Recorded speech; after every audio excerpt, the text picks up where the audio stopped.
Bakit na crit? 5 na lang, by the way. Five na lang. Vintage yun yung 10. Dahil vintage siya ba? Sorry, lumalabas edad natin sa ML. Ay! Naku po, inuhuli dito. Going in for the kill. KLBJ trying to go for the sustain. Pero with the Dragon Alley of combination na nakuha po mismo si Ryzen. Pagong paunahan actually, mawala ng pasensya dito. Ryzen going in for the Chane. Balik ang buhay. And aabante ulit. The jump in coming from the side dito. Persiba, nilabes na. Ang Dragon dito, pinaikot-ikutan. Going for the petrified dalawa. Nakuha ni James Pang sa Pagong. Going in for the kill. Sabihin niyo ang Pagong, sa amin ang kill. Dito, nire-reset naman for the side ng AP Bren. Hinahanap nilang nila kung saan nakapwesto. Going in for the Glorious Pathway. Tinagtutan na ito si KLBJ. Kalahati naman ang buhay. Going in for the kill. Nilabas na rin ng Dragon dito. KLBJ is down. Ang ganda ng pwesto dito ni James Max. Nakuha niya ng Pagong. And ngayon, ang call nila ay kailangan matras. Pero habol ang buong barangay. Naikutan dito. Nova is down. Kapalit naman dito si Persiba. Nilampara. Pinabalik. Ang gusto tumakas dito. Pero James Max still normalan na eh. Kumbaga, pag sumisipa siya ng bola, may pektus na eh. Nakakita na rin dito with the Glorious Pathway. Sakto naman ng Dragon Blazing Duet pa atras.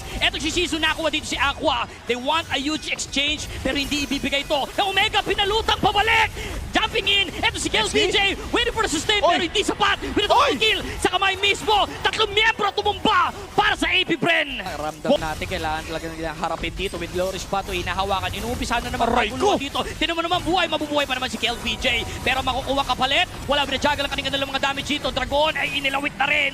Dadakutin. Tatalong ba? Hindi tutuloy. Sa bottom lane na pwede pang asikasuhin ng Omega. Pero mukhang re-respetuhin muna nila. James Pax nasundot. At si Nova! Ayan na! Going in for the kick. Yung kabayo tikbalang ang nasipa mismo pero pinapalagan sila ng mga members dito ng barangay. Glorious Pathway. And ang hirap na bumalikwas at makatakas. Kiel, VJ the King is down.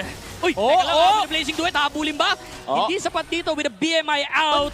Medyo mga dalawang buwan na sila dito with the Glorious Pathway. Dalawa tinamaan dito para sa Eskinita. Nilabas ang Dragon. Kalahati ang buhay ni Persiba. Pero naghahanap ng target. Eto si Ryzen going for the poke. Kailangan nila pauwiin. Ngayon medyo napagod ang mga members dito ng AP. Nakuha ni Ryzen dito. Buelo for the kick. Kuha dito pero pop the Purify. Hindi nila nahuli. Dapat huliin. Aray ko po! Sama dito, Shizu is down.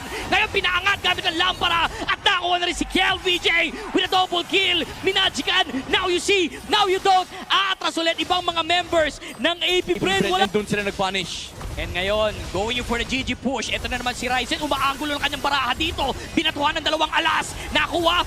Pumutok na rin ng immortality dito. Sinewan, tinahi dito. Pero sa pataba para sa defensa. Nakuha dito si James Banks. And this is it. Nakaba para sa side ng barangay. Getting the series.